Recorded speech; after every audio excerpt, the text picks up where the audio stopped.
In episode number 362 of the Reasons I'm Broke podcast, we do a special retrospective episode of Batman Mask of the Phantasm.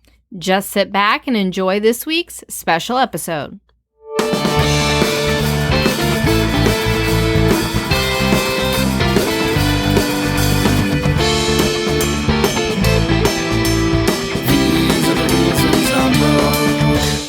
Hello and welcome to the Reasons I'm Broke podcast, bringing you the reasons we're broke every single week, ranging from comics, movies, TV, video games, and more. I am Darth Daniel. And I am Emperor Kelli. And this week, because I will be out of town during the week that we normally would record your standard episode, we decided there must be material, there must be a show. The show must go on for the brokettes out there. So with the Batman Catwoman miniseries coming out, I want to say late this year, early next year, as written by Tom King, in which he very famously on Twitter and kind of blew up the internet with the reveal of the Phantasm being a part of the DC Comics comic continuity. I feel like this is the right time to do kind of a reflective episode on this, which is the best Batman movie of all time. What, Daniel? The best theatrical release? Okay, yeah, once again, Mask of the Phantasm. That is the best Batman movie of all time.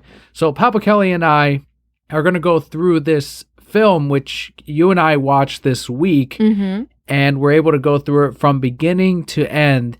And that's what today's episode is going to be, just a revisit on a movie that we feel holds a very special place and should hold a very special place in every Batman fan's heart.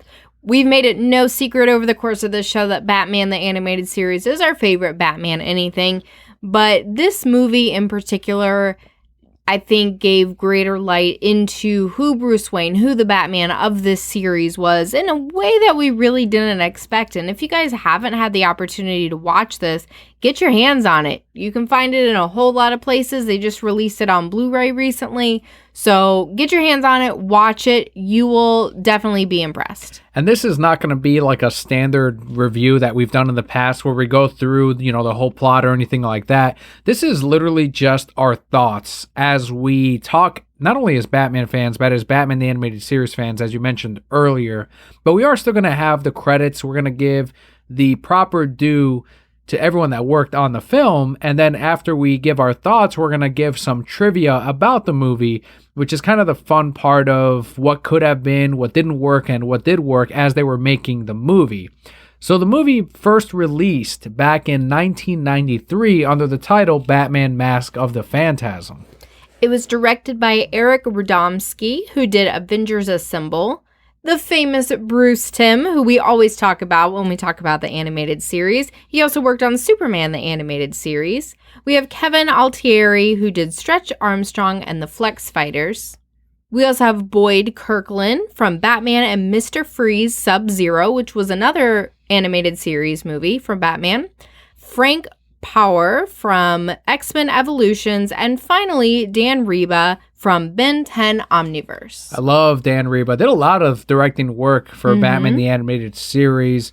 X-Men Evolution, of course, another one of those nostalgic shows at this point for a lot of people, a little bit younger than we are. And Mr. Freeze, Sub-Zero, not quite as strong as Mask of the Phantasm, but if you're going to go in any direction, if you're going to go with another villain, you go with the one that Batman the Animated Series really fleshed out and made better with Mr. Freeze, who originally was, I believe, Mr. Zero. And then, of course, Bruce Timm and Eric Radomski, who have gone on to do bigger and not necessarily greater things. This is kind of the best of their career, I would say, but still a super strong cast of directors. The writers include Alan Burnett, who recently worked on Justice League versus the Fatal Five. The famous Paul Dini from Batman Arkham City wrote that script and the video game, I think Arkham Asylum as well. Martin Pasco from Young Justice, and Michael Reeves from Spider-Man Unlimited. That's also a great cast. Paul Dini has written some of our favorite Batman anything. You were talking about Mr. Freeze just a second ago. He's really the inspiration behind that really fleshed out that character. And then you also have the creation of Harley Quinn, right? How much better does that get? Absolutely huge cast. And of course, can't gloss over the talent behind the movie as well, the voicing. We have the almighty Kevin Conroy, who most recently you might have heard him in Justice League action, but he's been like the only real Batman. The Batman himself. The Batman himself. We also have Dana Delaney from Tombstone, Hart Bachner from Die Hard, and of course, Mark Hamill from some Star movie. Star Trek? Star Trek, yeah, I think you're Star right. something. Most famously, though, for Batman the Animated Series Of and course. Batman Beyond, That's Return what of the yes. Joker. That's the only ROTJ. I don't know if any others, but yeah, Return of the Joker is the one I know. So, starring great, amazing cast, of course. And as I said before, we're going to go through the trivia at the very end. A soaring new adventure. Batman, Mask of the Phantasm. The animated movie. Coming for a Christmas you'll never forget. But here we go. It is all thoughts about the movie. And I almost want to go deep into what's going to get you talking for a long time, but I'm not. I'm not going to. What? I'm instead going to go. What would you go into? Let's go Why into don't you the want me to fact that talk? there is an origin to Yes. Batman animated series. Yes. Whereas when we're watching all these episodes, he's already Batman. And I think a lot of that was because originally this was supposed to be kind of a good hand-in-hand product with the Tim Burton Batman movie, which there's a ton of influences from that universe in this, including the fact that the Joker is a gangster, the Penguin who has the webbed hands, and that we hadn't seen that before, and that was of course taken from Batman Returns. And instead, the show kind of evolved and took its own voice over time and kind of separated itself from the Tim Burton universe and instead became, what we know as now the Timverse. So with this, they went ahead and did its own origin. Instead of focusing on what maybe they wanted to do with Batman, they said, all right, well, let's take some inspiration from Batman Year One and adapt that into the animated format. Is this sort of what you imagined? Do you think we needed to see an origin? Or is this kind of like giving some grounding to the character himself?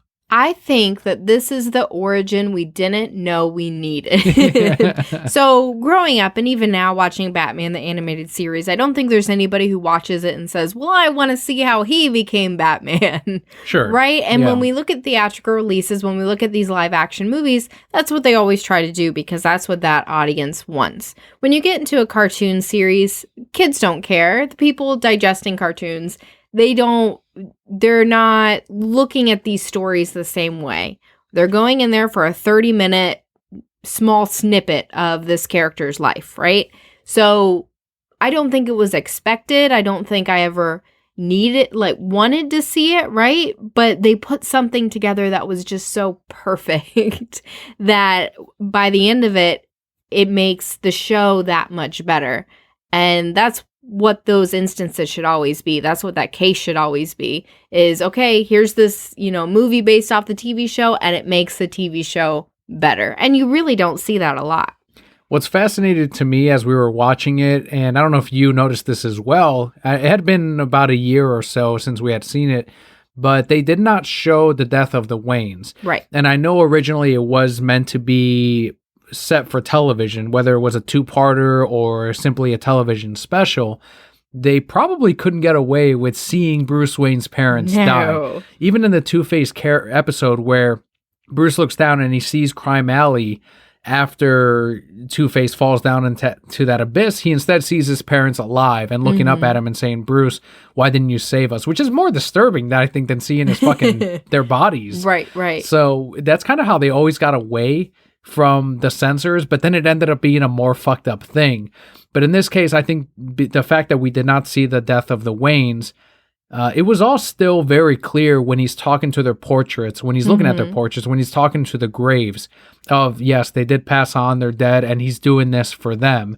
And it's all based on a promise that he made as a kid. He's now in his 20s, we're guessing, by the time we're doing these flashbacks, and he has gone almost 20 years of, this 12, is the promise that I made to my parents, And now there's a wrench in that plan, right? And I think the only reason why the origin works so well, because otherwise it'd be unnecessary. It's nice to see, but it would have otherwise been unnecessary because Andrea is such a part of that origin that now there's so much weight and value to what he said he was going to do for his parents, so that there would never be another child that would have to go through what he did in his city, that now there's something threatening that plan, and Alfred's for it, and his feelings are for it, but his parents are, it's such a psychological dive that when you see that part of the movie, it hits you that much harder as a Batman fan and as a viewer.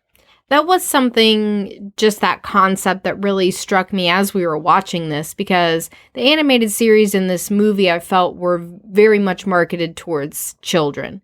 The time that it was on TV, all those kind of things. Yes, it pulled a lot of influence from the Tim Burton movies, but again, still marketed towards children, and you especially see that as they get further and further. Originally it wasn't. It actually aired on prime time, so it wasn't meant as a kids show, and they said that originally, but then they're like, well, there's toys that are selling, so we got to sell those. And that's when they put Robin into every single episode. Around season 2, especially 3, and then of course the new Batman Adventures. But originally, even this I don't think was meant to really be a kids show.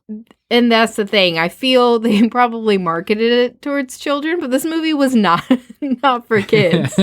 Kids could enjoy it. I think Leo could watch it and enjoy it. Oh, I did. My mom took me to theaters and watched this. Yeah. And of course you enjoyed it, right? But watching some of the things, again, the Wayne's dying, right? You don't see it, but you see Bruce's face and you hear the gunshots, and I'm like, oh shit, this is intense.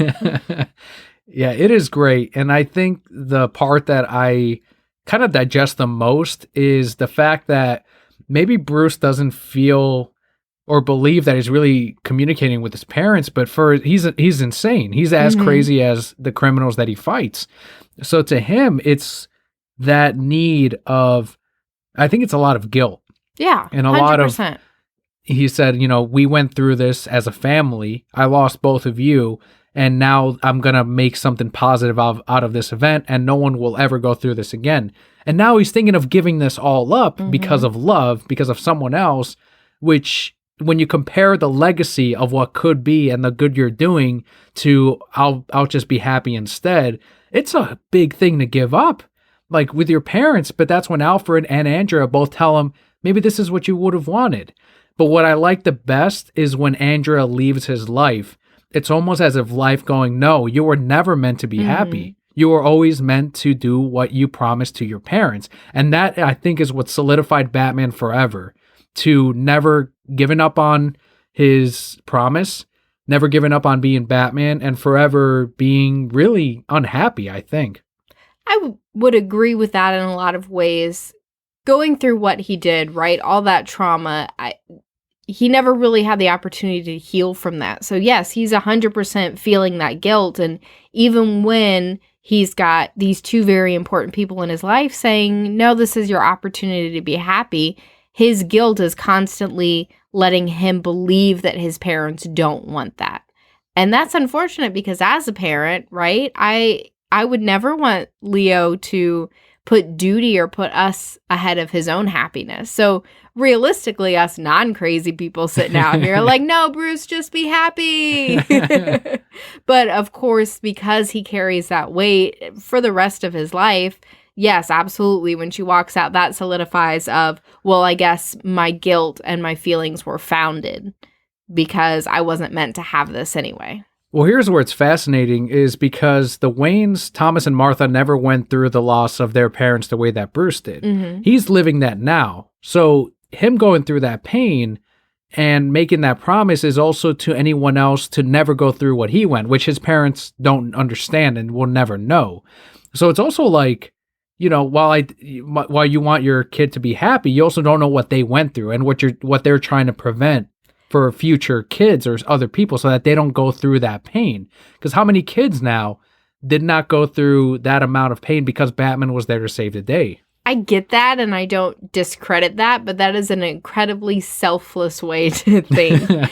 Because if my kid went through pain and he had the ability to be unhappy and prevent pain, or be happy, and maybe other people would have pain, I would still want him to be happy. Yeah, of course. Again, Yeah. incredibly, that's a selfish outlook on my point, but when you have a child, and Bruce was their only child, then all your love, all your caring, everything goes to them, which is why they stood in front of the bullet, right? Which is why they chose to die for him, so that he would live. And granted, now he lives this sucky, unhappy life where he gets the shit beaten out of him every night. But as a parent, yeah, you're always going to choose the selfish road for your kid. I know this is because I don't think we're going to revisit this for a while, and this has nothing to do with this particular continuity, but they've explored this message recently with Tom King's run, and of course Jeff Johns' with Flashpoint, of Thomas Wayne, who sees what he understands what Batman is and what he's become, and he sees what his son has done. And when him and Martha, who is insane and is the Joker, and they have that moment of sanity where they both recognize that their son became Batman and went down this path, and they both don't like it. And even now, Thomas is trying to force him, even by pain and suffering and breaking down his life with the help of Bane, to just have a normal, happy life. Do you think that that's literally, like, now we have the answer of his parents absolutely, whether it hurts him or not, want him to have a normal life? Of course, because that's all any parent, like, no parent is going to look at their kid and say, I want you to be unhappy, but protect a lot of people. Like, nobody's going to say that. What parent goes, I'm going to team up with Bane, who broke your back, and we're going to break your life and make you break up with Selina and all this other shit, so that you can maybe give up being Batman? Okay, well, his dad is also insane, so no sane parent wants their child to be unhappy. Fair enough. Yeah, and I think that I don't know if you agree with me, but in this continuity of Batman the Animated Series, the one time in which he would have given up being Batman and being happy, because obviously he gave up in Batman Beyond due to physical limitations, and he wasn't happy. He became a hermit to Gotham. But this was the one time in which he may have just given up this dream of being Batman and just settled down, was with Andrea, in spite of everyone else he met, including Selina or Talia. I mean, definitely over Talia. And right? Wonder Woman. Oh, wait, we're talking about the animated series. So Wonder Woman, Lois Lane, every woman under the sun. Amanda Waller. They definitely hooked up.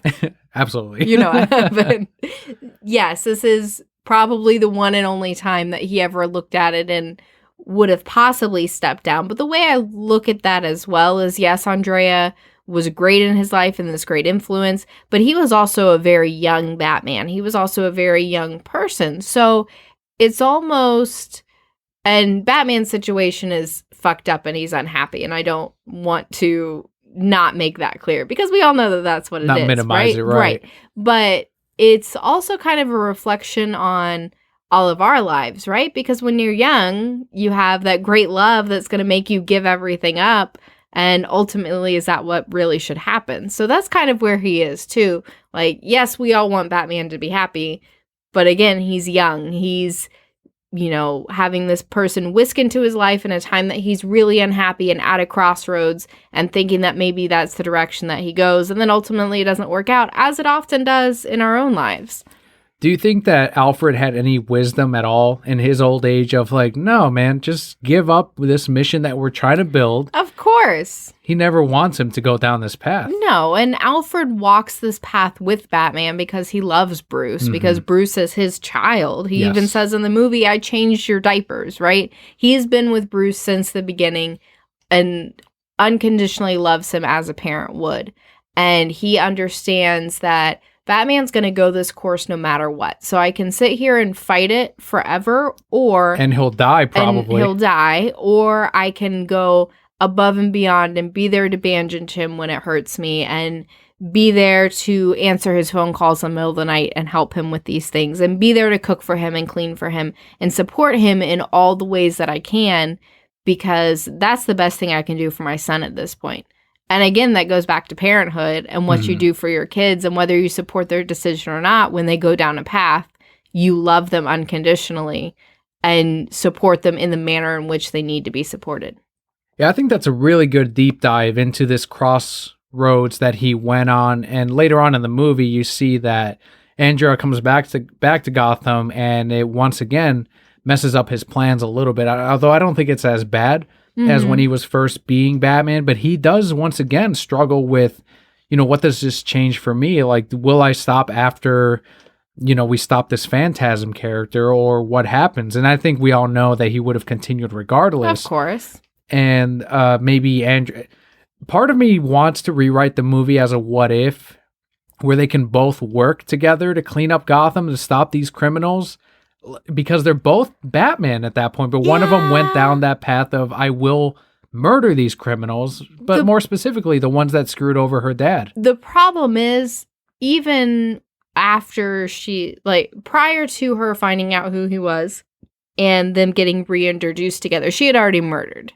And this may not necessarily have been the first time that she did it, right? We see her when she comes to Gotham. That doesn't mean that she hadn't built this Phantasm persona over in Europe, right? We don't know. So even that fact, I don't think there's ever a point where they could have worked together, unless you completely rewrite to where she's not killing these guys and just getting them arrested. But then that's a whole thing of how do you get the arrest to stick and da-da-da-da. It's a mess. I think we did get a hint of that when he's like, it's jujitsu, and he's like practicing in the lawn when they're back in the flashback, and she has her own moves. So it kind of I think that is the storytellers letting us know that they both are going through a training. And then the fact that there is a Phantasm and there's a Batman in the future, that Andrea definitely went down the path of, well, I'm going to murder, so I need to learn how to fight and kill and all that. So they both went through their training as well, which is really fascinating because they both went through the same thing. They lost their parent and through very different circumstances at very different portions of their lives. But I think because it happened so much later in Andrea's life that it's harder to change that do not murder, do not kill, mentality. And Bruce tells her, vengeance won't solve anything. And she's like, well, if anyone understands it, it's you. Yeah, but he doesn't kill, and he would know because he's been Batman for these many years. They're much closer in origin and in their purpose, I think, than any other love interest or character that Batman has come across. I would definitely agree with that. And I think the loss that Andrea went through was almost worse because she not only lost her father, but she lost Bruce too. So, she lost someone that she saw a definite forever future with, and then her parent as well.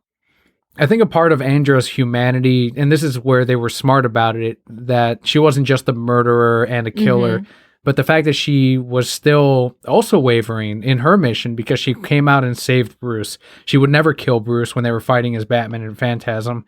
And they ended up fucking hooking up. Of course they did.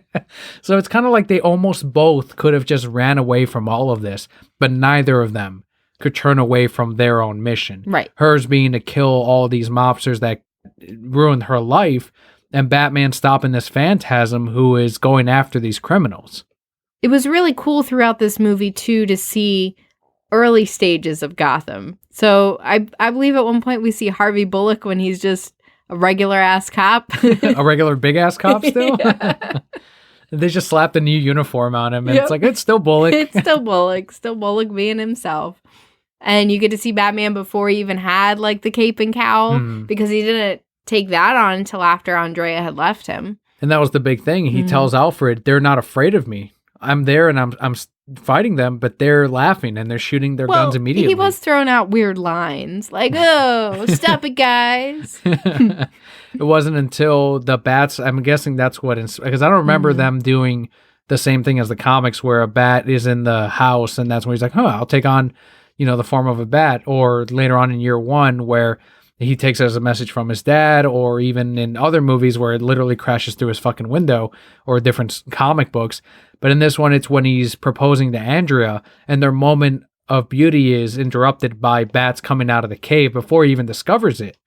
And then that is in itself is taken as symbolism of his parents saying, no, you have to continue this promise. That's what he takes as symbolism. Yeah, exactly. Because you can make anything symbolism of anything. Yeah, but I think that's deeper than, him going, yes, I will become a bat or a bat. I think because it's during that moment of their life is forever permanent, when they get married or whatever, Right. that it's a protest almost. That's how he would view it, right? His parents are like, let out all the bats! Fucking scare them! It's not, once again, until they're discovering the Batcave, him and Alfred, that Alfred comes up with the return of the ring and her giving him the letter, which later on confirms, okay, well, this is the path I'm definitely going to take. And it's once again at that site that he viewed as the bats taking protest to this happiness, to him being happy. So much in this movie. There's a ton, and I love that. And this is, I guess, where we can go into it. As much as I love Talia and as much as you love Selena Kyle for Bruce, this is the most personal love interest for Batman and for Bruce. I think that we would both be okay if he ended up with Andrea, and he has in the comics that are out of continuity. And we kind of wanted to see that even in the Batman Beyond or Justice League Unlimited episode where we visit that future. I would be okay with that, but I think you also have to weigh who this Batman is versus who the Batman is that has been with Talia or been with Catwoman, because this is, again, a younger Bruce, a more vulnerable Bruce, someone who's willing to allow this other person in his life to help him to walk this path with him. Whereas in the future, when these other women come in, his guard's up. He's like, we're going to bang and then I'm out, right? Because that's who he is at that point. Probably because of Andrea. And yes, probably because of a whole lot of things. So in those relationships, he's not at the point where he's willing to let someone help him be happy. And for those reasons, we don't ever see them as being good enough for Batman because they can't make him happy. Right. If he had met Andrea 10, 15, 20 years in the future, we may view her differently, because now we know we've seen the story of this is how happy she makes him, this is how well they fit together, but that wouldn't necessarily be the case at a different point in their lives. Do you think if, let's say that because they're never going to agree on the fact that she needs to kill these people that destroyed her life, and Batman's always going to be there to try to stop her from doing that, including killing the Joker, which it's like, man, the Joker causes so much fucking trouble. Right, just kill him. But in this case, it would go against what his origin is. If she had carried out, which one of them would yield first? You think she would give up killing the Joker or any of these criminals ever? Or if she were to carry those out and kill these people and, taking out her vengeance, and then later learn that it doesn't really cure the pain, would she then listen to Bruce and give up the Phantasm, which is, I think, the more likely scenario if I were to write it. That would always hang over their relationship, but what else would she have after that? Aside from, I guess, protesting against him not killing. Right. She wouldn't. And realistically, I think after she had taken out all these mobsters, right, and then she left, I don't think she killed anybody after that. I think she had gotten her vengeance and she was done. And exactly like she said at the end of the movie, she was just lonely. And unfortunately, that's how she lived out the rest of her life, right? I say that, but then in Batman Beyond, she was going to come back and kill. I was going to say that because I kind of disagree with the fact that she just becomes a hitman. Right. In the future of just, whoever you hire me to kill, I will kill. And it's like, really? Is that who she's going to become? I think she would just maybe like disappear. if she was that broken. I don't know. No, because it would have fucked with her forever. Anyway, moving forward, I don't think because she had killed, and if it had just been one person, I think it was something that they might have been able to move past. But because of the several people that she killed and the no remorse that she showed for it, I don't think they ever could have had a relationship. So it never would have come to the point of, I'll stop because Bruce told me to and we can move forward from here. I personally believe that she stopped, but I don't think after that second or third, there was never a point where they could have moved forward. And I think this separates her from the rest of his love interests, and maybe that makes her more special. And I don't know if some more brilliant writer would be like, well, this is why she's perfect for him regardless, is Talia and Selena and several other interests will give up their life. They'll betray their father. They'll stop stealing for Batman, for love, for Bruce. And they'll always relent to Bruce's, not demands, but his life or his way of doing things. Whereas Andrea won't do that. But again, going back to the fact that she knew him when he was a different Bruce. So she knew him when he was willing to meet in the middle and move forward. So she's always going to have that perception of him. Whereas these other women, you got to bend to Bruce or like get out. GTFO. There is no meeting in the middle with him in his, I don't know, late 30s, whenever they met. What do you think about these other mobsters that they set up in this movie? I don't think there were any that appeared in the animated series that we knew. They were all originals, and I think it's because they end up getting offed in this, including fucking shitty-ass Arthur, who was always trying to get with Andrea. He was always like, come on. And she's like, let's go to dinner. That's all right. Why don't I come up to your room? Which later on you find out it's more fucked up because he aided in the death of her dad. And now he's trying to sleep with that dude's daughter. It's like really messed up. It makes him really despicable and makes you not care for him at all when he ends up getting probably permanently damaged by the Joker, even though they say that the toxin will wear off. I mean, you already don't like him from the beginning because they make him out to be really sleazy. Mm-hmm.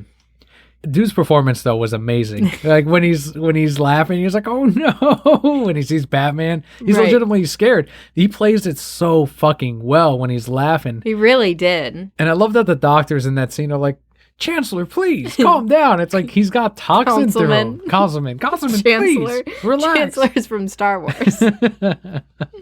They keep trying to reason with him, and it's like, no, you're not a real doctor. Get out of here. Put some more shit in him. Calm him down. Put some Vaseline on that. He'll be fine. Some Vaporub.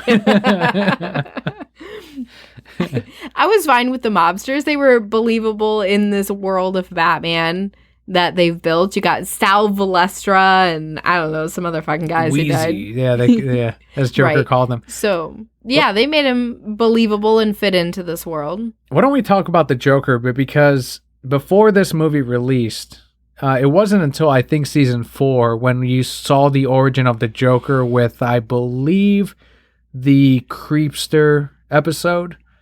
Or the Creeper episode in which they talked about I forgot he existed. Why? Yeah, Why would you do that to me? We haven't seen season 4 in probably a decade. Probably. Because they separated themselves so much from the Burtonverse, that origin in that movie wasn't truly referenced in the animated series. The Joker was always around. First time you see him is in Christmas with the Joker, as far as I know. And then from there on, it's just the Joker's around. But in this one, they show you the Joker and they're like, okay, he's a mobster. That goes right back into the Burton movie in a way, but these are whole different characters in a whole different universe. Right. And you never see him become the Joker in this film. Do you think it was still at all relevant that he still had a connection to, he's the guy that ended up murdering Andrea's father, and because of that is on her hit list of people that she needs to kill? I thought it was a pretty cool tie-in. I think they probably did it to sell toys and to hype up the Joker because he was in the show so much. I was just going to ask, did we need the Joker? I probably not, but some of the best lines were from the Joker. Some of the funniest, like for as dark as the Joker is, he brought so much light to that movie and made it funny and kept things moving in a lot of ways. And really, when you sit down to think about it, the Joker's the one villain that should absolutely be killed, that Batman should absolutely be okay with being killed. And for Batman still to stand there and say no, I think it just solidified for the audience how against this Batman is, because the person who's murdered hundreds of people, Batman is still saying, no, this isn't the way to do this. I still get chills now knowing, obviously, as a kid, I didn't know. I was like, oh, it's just some fucking guy. And I don't think I even made the connection as a kid, even though we saw that drawing of the lips. Right. Because I saw it as a young... Yes, that solved it all. But well, whatever. It was 93, 88, 9, then when I was probably 5 years old by the time I saw this movie, and I saw it in theaters, of like, I didn't make that connection of that's the Joker and he's connected and all that shit. Right. But now when you look at it... He's got his nose. Well, yeah, the character design looks exactly like the Joker, but I'm saying that Batman and the Joker in this connection hadn't really been as established in the show even. So I don't think the stakes were quite as high, but I guess he would have been the deepest villain to this point, because I think this was right before they introduced Ra's al Ghul even. Ra's was in season 3, and this probably would have been right after season 2. So there's a lot of lore and sort of mythology that goes into it with the comic book. So I guess as the comic book reader, it would make sense that you had the Joker. And at this point, you did have Harley Quinn. But that's where I asked you, do you think it would have at all benefited to have Harley Quinn in this story? Aside from being that replacement to the robot wife that was in that future world part of the movie. I don't think it would have benefited to have Harley in it at all. I think it almost would have pulled away from it, because oftentimes when they have Harley and there's another female present, Harley has to fight her. Right. Like, that's just always what happens. And the Joker's okay being by himself. He doesn't need Harley all the time. He's fine. He was probably hiding out from Harley, right? He's always been fine without Harley. Of course. Forever. And that's why he was living in future world, so he could get away from Harley for a little while. But I think the story very much focused on the players that were there in the past. And that's what we saw throughout the entire thing. Everybody who was there in this present had also played a role in the past. And by including Harley, now you're throwing in somebody from outside who wasn't a piece of that. And I think ultimately it would have distracted from the message, from the story, from all these feelings that we had built throughout these flashbacks. You mentioned future world and the theme of these past players going into the present. And I think it's obviously a very deliberate message of the fact that the future world fair took place during Gotham when Andrea and Bruce were first dating. And that's where he first gets the inspiration to the Batmobile, which I thought was amazing. Was I'm so like, oh cool. my God, that's such a cool car. That's the Batmobile. And you see all kinds of little things like that. And that's, of course, that theme of what could be this beautiful future. But because it doesn't go in that direction, you get the Joker in this broken down fucking future world carnival thing, which is really Bruce's life now. It's not that bright future. Right. And all of that symbolizes everything. And of course, it takes place there. And that's where the climax is. The whole thing gets destroyed. That's when past meets the present. And those things come to a clash. And it all has to go down in flames because of that, including the relationship between Bruce and Andrea. The last thing that he sees is her taking Joker away before the whole place explodes. Every time I see Broken Down Future World, I'm like, who lost some millions? Somebody lost a whole lot of millions on this place. Near the end of the movie, we get that whole scene of Bruce discovering the necklace that had the image of himself and Andrea, that necklace, right in the Batcave. So it's a confirmation that she made it out alive. She's fine. And you get that last scene, which should have been the last scene in the film, but because it's I guess a kid's cartoon or whatever, you had to get a shot of Batman overlooking Gotham City. Of course. But it should have been the scene of, no, I am alone, and cut to fucking black and then the credits. Andrea has nowhere to go at this point, and you could argue that she could go back to maybe trying to kill the Joker again because she still has vengeance, right? But I think her heart is rebroken along with Bruce's at the very end of the movie. I agree with that. And you don't know that she didn't kill the Joker or think that she killed the Joker, right? Because I don't think having him in her hands, I don't think she would have rested from that moment until she thought or until she could no longer chase him, because that was her vengeance. She gave up everything at that point for that vengeance. Because like I said, up until a certain point, I think Bruce probably still would have been okay taking her back. Or when she re-met him as Andrea, she could have abandoned her quest. He never would have found out who she was until, like, I don't know, 20 years into marriage. And he's like, whoa. Anyway, so her vengeance was her only goal. So I think she probably thought that the Joker was gone, that she had taken care of him, or he slipped out in a way that she couldn't pursue him anymore. See, and this is where people will argue, like, well, there's a season 4 and Batman Beyond and all this shit. Well, of course there is, but this movie was written to be the end of Batman the Animated Series. Right. So originally this movie was it.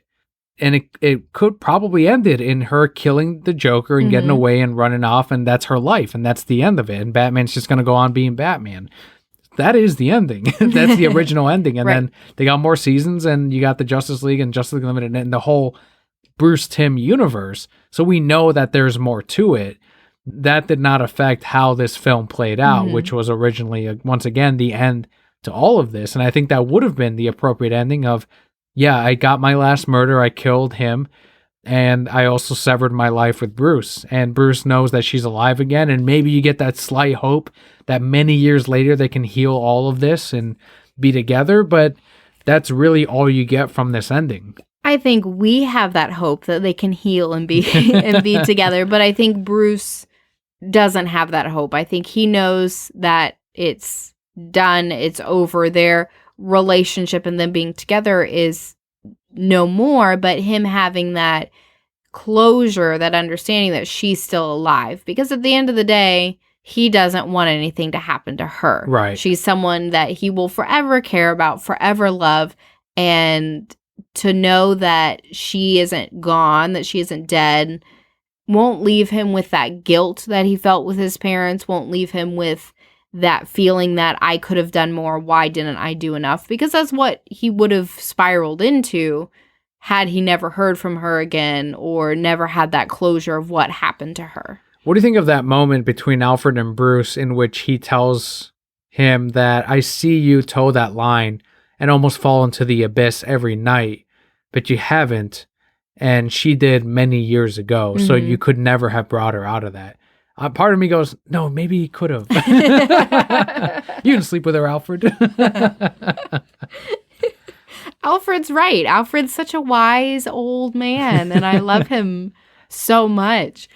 You couldn't have brought her out of it. The second that her father was murdered, her mind was made up, and that was it. And that was done. She said, what, it was 3 years ago? I think so. Yeah. So 3 years earlier, and I think even prior to that, because she had hated these mobsters, hated them since they took her life away, and she had to spend years running with her dad. Yeah. Fleeing all these people, moving constantly, never having the opportunity to settle down, to always know that she broke the heart of the man that she loved because these mobsters made them. Mm-hmm. And I'm sure she felt some resentment towards her dad, too. Like, ultimately, she didn't want him dead. But, yeah, he was the one who began all of this. So, Alfred's right. He was never going to turn her around. And even if they found a way to work through it and be together, there was no guarantee that she wouldn't slip back into that. Yeah, and those are kind of our main thoughts about the movie as we were rewatching it this week. Let's go into the trivia about the film, which I think we can expand a lot upon what ended up happening and what could be with the future comic book story that we're getting from Tom King.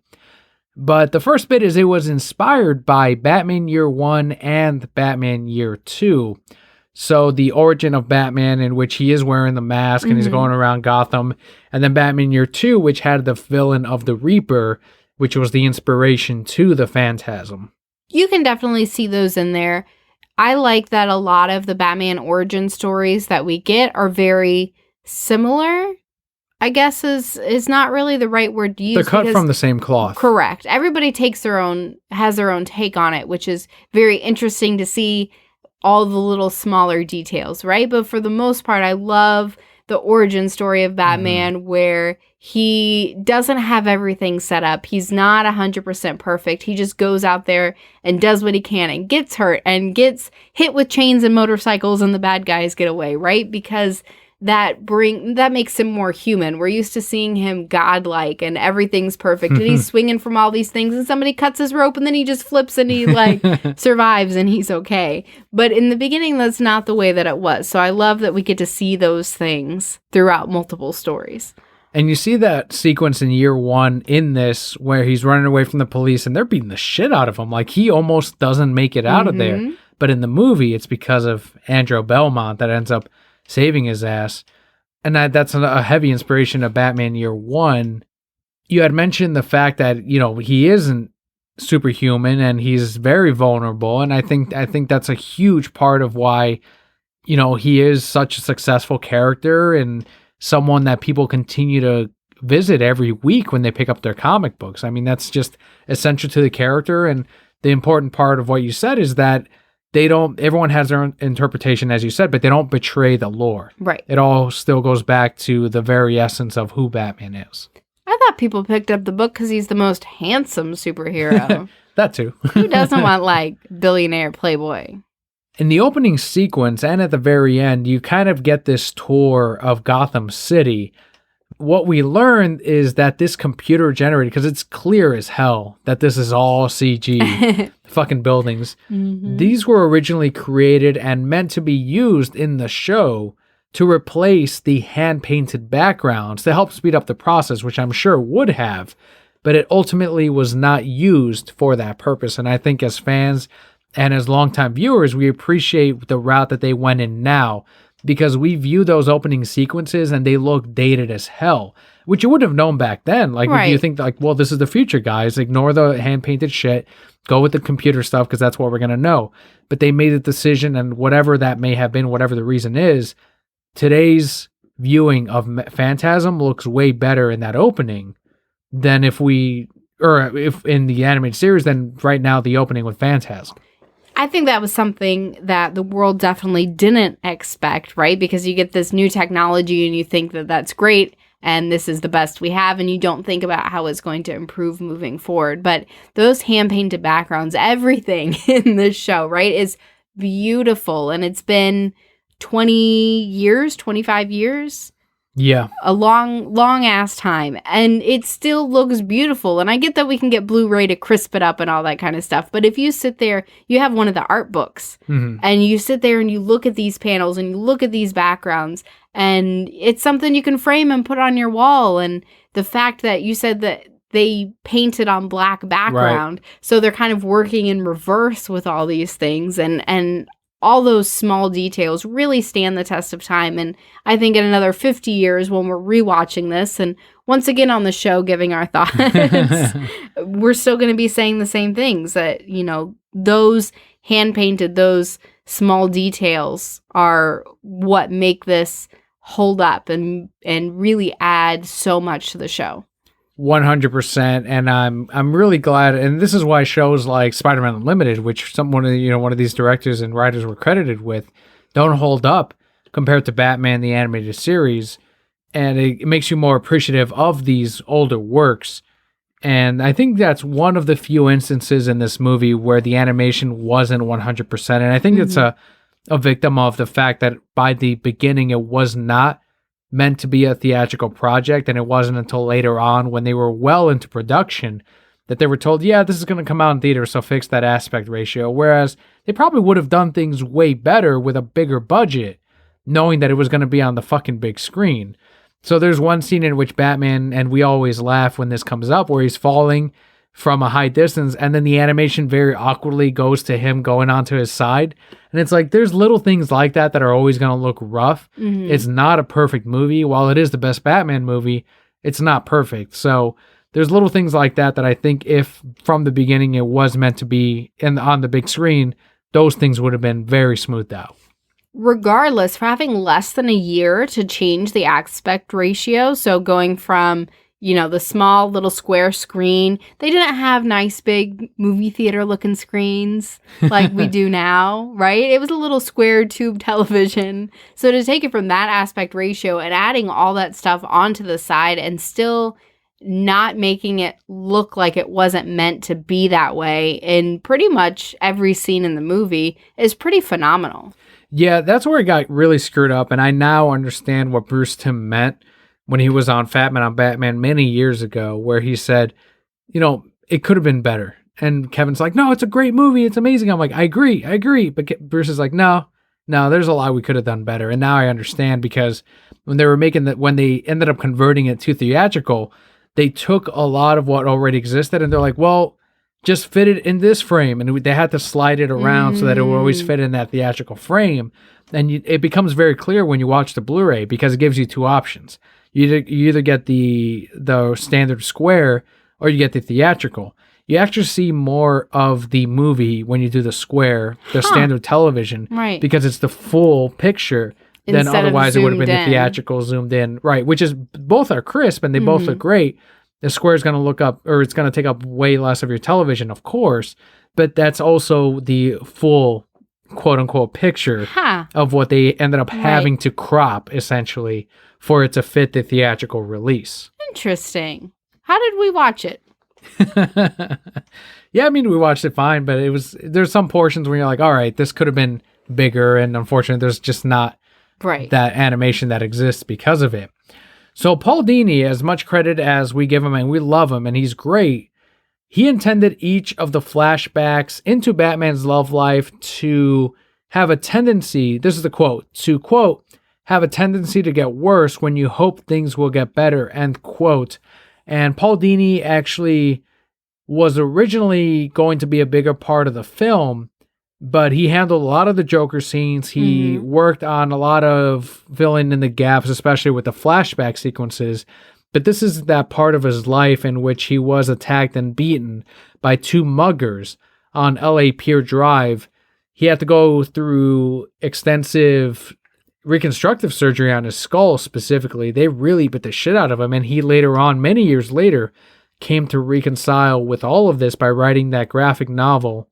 And it's one of my favorite ones because he tells that story of he had a love interest in his own life. He had everything going for him. He had this animated film that he was helping to write, and it was going to be on the big screen. He had Tiny Toons. He was winning awards along with Bruce Timm and the rest of his team.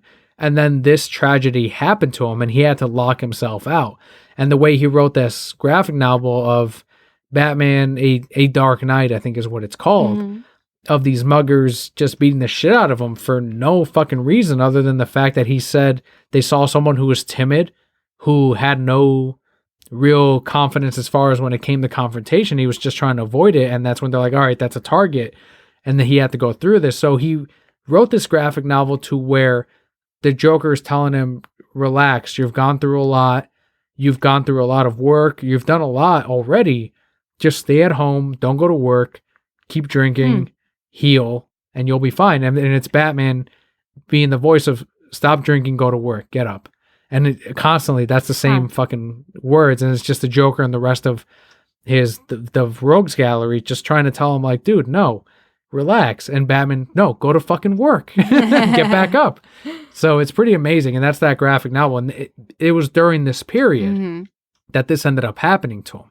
And I think if it hadn't, we may have seen Harley Quinn in this. Oh yeah, you probably would.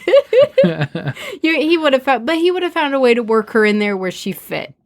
Probably. Probably. But what do you think of Paul Dini's theme of the flashback always being, things have a tendency to get worse, but when you hope things are going to get better, it gets worse again, and it continues to get that way. I feel for the most part it did kind of do that, because even when things looked good, even when, he kisses her and she honks the horn, right? That's just a small thing. That's true. But he proposes and the bats fly out. They're going to meet her dad and share this great news, and no, they got to run away, right? So it did kind of follow that theme subtly, maybe not to the severity that Paul Dini would have done it to, but I do still feel that it kind of followed it that way, and that just made you feel more for these characters and want more for these good things to happen. And it was just one thing after the other after the other. Another fun fact for the movie is the Phantasm is never referred to by name. And I remember as a kid, I was very confused by the title, like the Phantasm. I never knew even by the end of it, like who the fuck the Phantasm was. Yeah, they don't. They call her Batman a whole lot because they think she's Batman. But yeah. You never know. I wonder how they came up with that name and then just didn't say it in the movie. And I wonder if that was like a last minute production thing, like, and just call it that. It would be interesting to find out knowing some of these writers, right? There's this whole big reason behind it. It would be interesting to research that a little further. So originally, the Batman the Animated Series episode of Trial, this is the one in which Batman gets kidnapped and the villains put him through trial of, are you worse for Gotham? Did you create us? And it kind of goes on from there. And it's an amazing episode in which the villains are like, no, we're actually at fault. You're not at fault, but we're still going to kill you because we're villains. Amazing. But that was meant to be produced over this storyline as far as that two-parter episode or that TV special. And a lot of people after the fact said that Trial should have been a two-part episode, but I think it still works as one. Yeah, they made it, they could have made it work either way, right? And there was a lot more depth that they could have brought to it if it were 2 episodes, because then you could stretch that out a lot farther. But again, going back into now you're focusing more on the psychology of Batman. Now you're really focusing on things that aren't really comfortable to watch after work, on the weekends, in a kid's TV show, because that would be something you would really watch and have to digest and be like, oh man, I don't know which side I'm on. Yeah, they're very 2 different philosophies, whereas one is about the present and of is Batman really doing good for Gotham? And then there's this story that we got with Phantasm of this is why Batman went down his path, and there's a villain that's tied into his backstory, and he happens to be in love with that villain. Like, there's so much here that I'm grateful that at least I'm living in this timeline, I guess. But we'll never know. You didn't see that one, but I think ultimately this one brought more value to the show. This one made you feel more for Batman as a character than seeing that other storyline. Another thing that was fun about this is Dana's performance as the Phantasm led her to get the role of Lois Lane in the Timverse. So starting with Superman, the animated series. I didn't even know that's who she was, but like now I can totally hear it. And Batman hooked up with her twice now. Yeah. Good for him. Superman's still waiting, but that's fine. Another fact is that Bruce Timm went through over 20 different designs for the Phantasm, taking the Reaper and Azrael's designs as influences for the mask. I can see now where Azrael's mask could show up as the Phantasm, but Alan Burnett insisted on the large blade on the right hand, which wasn't a part of Bruce Timm's original designs, but I believe something similar was used in the Reapers from the comic book.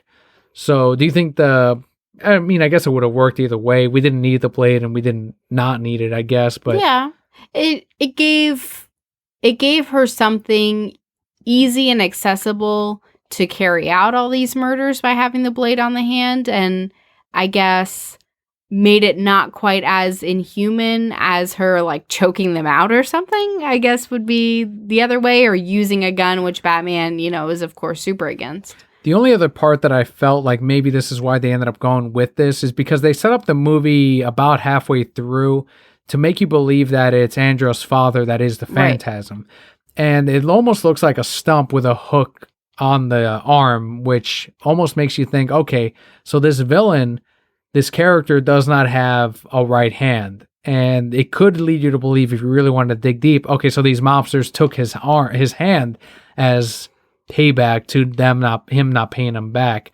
So it also throws off the fact that, like, okay, Andrea's not a suspect because she has both her hands, and clearly the Phantasm may not. I think that's I don't know. It's drawn that way where it almost looks like there is a stump there. Yeah, my mind never once went in that direction. I think the thing most meant to throw you off is like the bulkiness of the costume and the voice.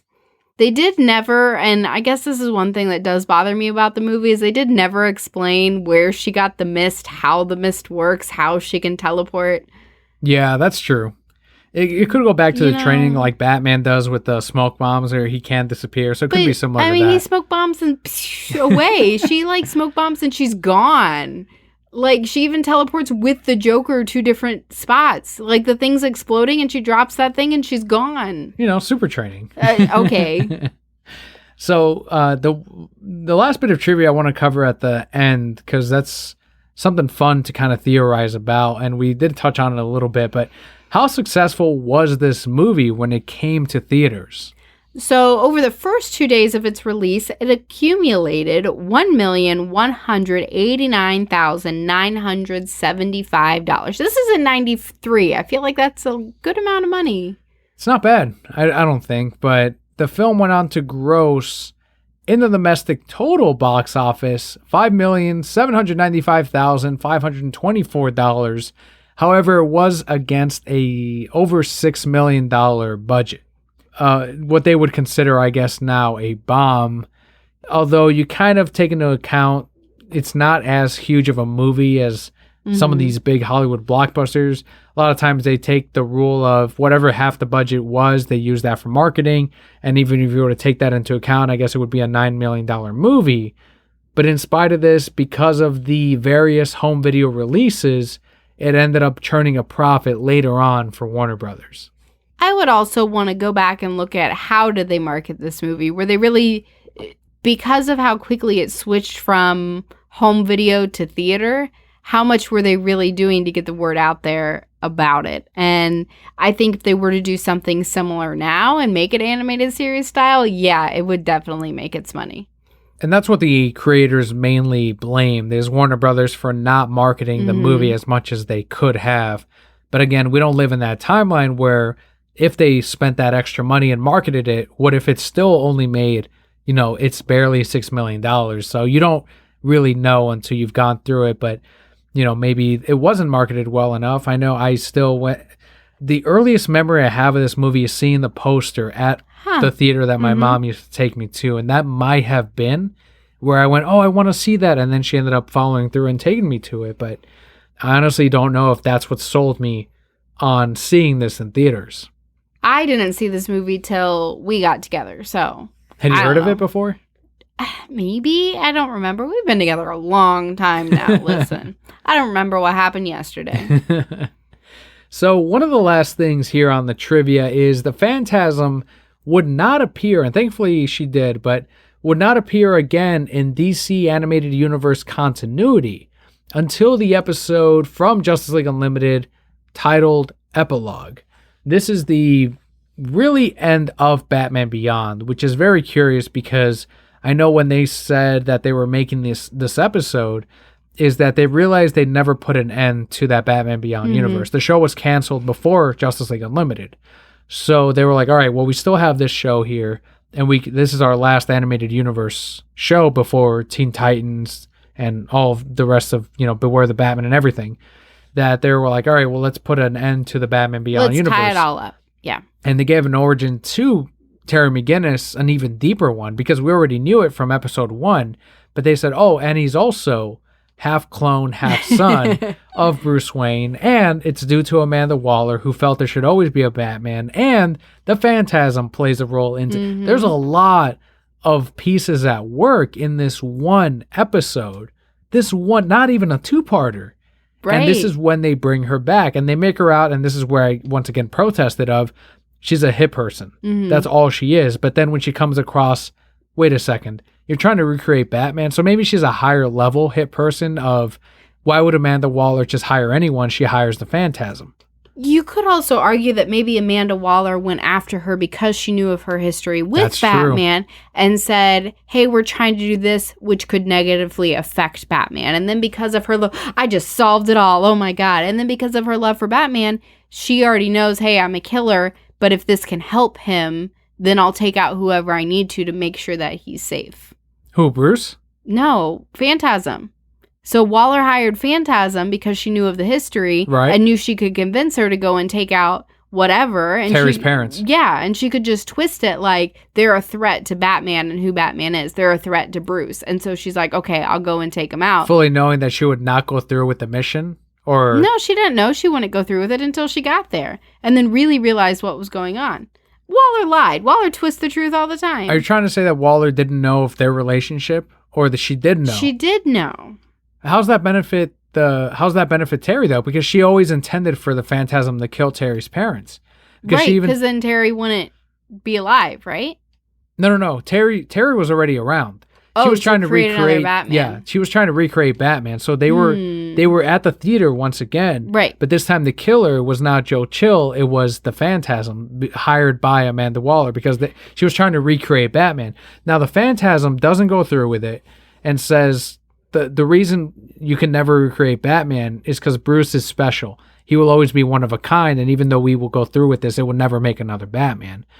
And this is where she gets upset, and she's like, fuck, I fucking paid you for this, and she doesn't go through with it. That's when she takes her mask off, and you see it's old Phantasm. She doesn't go through with the job. And this is where Amanda Waller says, it's not until many years later that I realized it's destiny, and there was always meant to be a Batman. But the fact that there is a Batman is because there is still some Bruce in him. It's not the fact that he has his mind, but he has his heart. So it ended up being fate that Gotham still ended up creating a Batman. I still think that she probably twisted it and told Andrea that it was something else other than it was. I think that's how she got her on board. Are you trying to tell her? So you're saying that she never told her the intention of creating a Batman. Right. Then how would Phantasm have protested later on of that's not how you create a Batman? I think she would have figured it out. I think she probably could have looked at the little boy and seen he looks like Bruce and then been like, wait a second, I know what you're trying to do here. You're going to see Kevin Smith in 2 years on his podcast go, wait a minute. So I was watching this episode after he fucking hears this show, and then people are gonna go, you know what people are gonna tell me at the comic shop in 2 years. You know what I think? I didn't hear this on Kevin Smith's podcast. You know what Wait. Kevin Smith listens to our podcast? It will come up in a tweet, I'm sure. Someone will tweet it to him, too, after hearing this show. Because that's the way it fucking happened with him. Like, you know what I would do? Is I would make Michael Keaton old man Batman. Really, Kevin? You would do that? You came up with this year? Kevin. Say what you want, just credit our show. I think it's still kind of bizarre, but that's the main thing, is her being a hitman is the one bit I have an issue with, because it doesn't really fit with her being a ghost or alone or whatever in the future. I think she would have long retired or killed herself or whatever before she became a 90-year-old hitman at that particular future. But it's a neat way for them to work her into that lore. And in the Batman Beyond comic book, they make it so that her and Bruce end up being together again, which is kind of neat, but it is outside of DC Comics continuity. Right. So now that we're going back into the present, I guess, with a younger Bruce Wayne, with a younger Selina Kyle, and a younger Phantasm, Tom King has decided that he is going to make Mask of the Phantasm continuity. Cool. And at this point of the recording, we have, obviously, the book hasn't released, the maxi series has not come out, so we don't know how this is going to come out, but he is saying that he wants to make the movie a part of Bruce's life in DC Comics, which of course I am all for. And I don't think it negatively affects Batman Year One, even though we don't see her at all in that comic book. Right. You can still say that she was a part of that story somewhere in the background. It still works, and it's fine. And if you really wanted to undo it, you can just say it was part of DC Rebirth continuity. But how do you think that there is going to be a conflict between what is inevitably, and this is what we're seeing now, of Selina Kyle building him back up and them together defeating Bane and his father, and then now Andrew Belmont coming back into his life as the Phantasm? What kind of conflict could they build between these three characters? Well, the easiest conflict is the one of their love for Bruce, right? And both women are going to say that they know what's best for Bruce, and they, because Catwoman, when she looks at Bruce, when she looks at Batman, says, what's best for you, what's best for Gotham is to continue down this road of being Batman. She sees the present. Right. She sees the future. She's looking into the future of Gotham and saying, if you're not here, this all goes to shit. And understanding, and I think Selina's thing is trying to make him happy within that. Mm-hmm. Whereas the Phantasm, as happy as he can be within that, to support him within that, to be there out on the streets with him doing all those things. Andrea, the Phantasm, wants him, I think, ultimately to give up being Batman, to be happy in a normal life. That's the feel that I get from what we watched throughout the movie, because granted, she didn't know he was trying to be Batman, but she still wanted him to be happy and to have this normal life and to travel the world with her and to do all these things. That was what she wanted. And I think now... his parents' wishes, as we've both come to that conclusion. Right. Yes, of course. But I think now, after everything she's done, after this vengeance that she's extracted, she probably would want to give that up and have him give that up too. And the both of them just run away together. Andrew and Bruce? Yeah.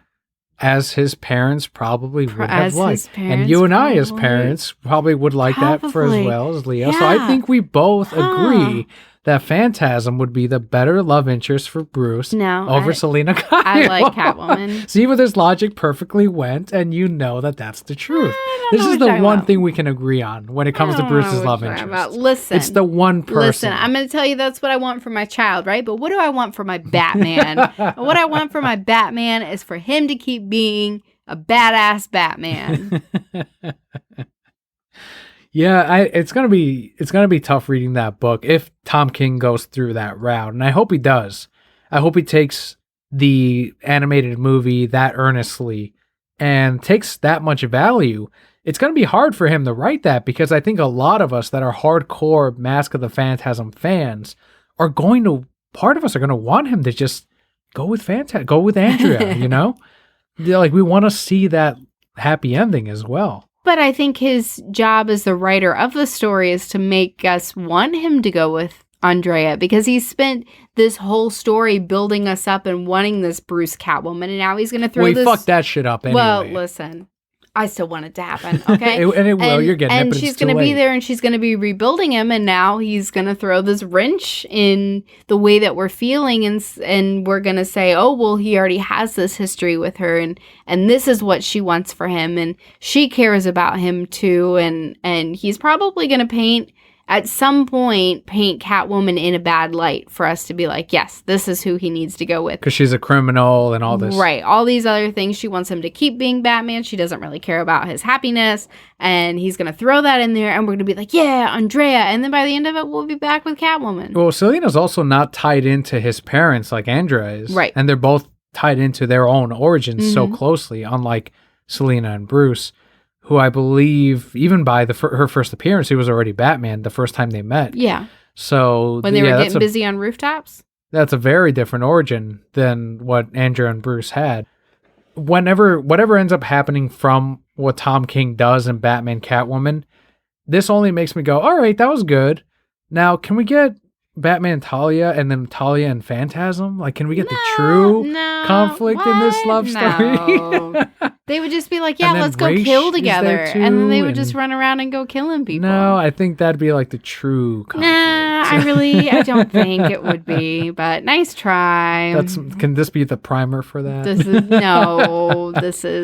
is perfection. I think listeners should tweet in Talia yes, and make sure to tag Palta Kelly. I think they should only tweet in Talia no. I like Talia Phasm better than Cat Phasm. I want to see the Talia Phasm story. The Talia and Ray, because now you have Raish in there, and Damian, little Damian Wayne.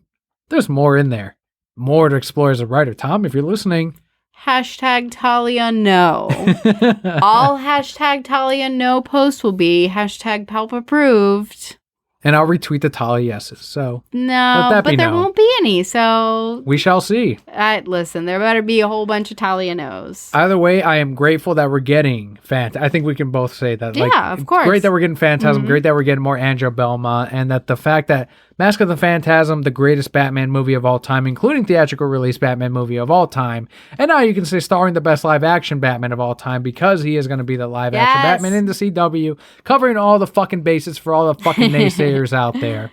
We have done this retrospective right before this Tom King story, which we are bound to review in a few months whenever that #1 releases, and I am almost tempted to do that series as that week's release each time it releases that particular month. Yeah, let's do it. I am down for that. So let us know what you think, and of course what you thought of today's episode, which we released in spite of not having content this particular week when I am out of town at Wizard World Chicago. Just chilling, sleeping in, leaving poor Leo and I all alone. I didn't sleep in last year, although last year I was getting up later normally. And now I'm getting up even earlier because of the work week. So I think I might sleep early and might catch that particular breakfast at the hotel. If you sleep till 8 a.m., you're sleeping in. Yes, I am. I would actually catch breakfast then and be bored. Yeah, probably. Waiting for my ride. So thank you all, Brokettes, honestly, for joining us on this retrospective of Batman Mask of the Phantasm. As you said earlier, longtime Brokettes know exactly what Batman the Animated Series means to Kelly and I. So it's great that you guys have stuck around for all these years and joined us for this particular retrospective episode. And if you're a newer listener, we hope that you enjoy Mask of the Phantasm as much as we do. And if you have not seen this animated movie, hopefully this inspires you to go back and check it out. Not only check it out, but buy it on Blu-ray. Thank you guys so much for tuning in. I am Emperor Palpa Kelly. And I am Darth Vader Daniel. I'm Brocat Core. All will be well.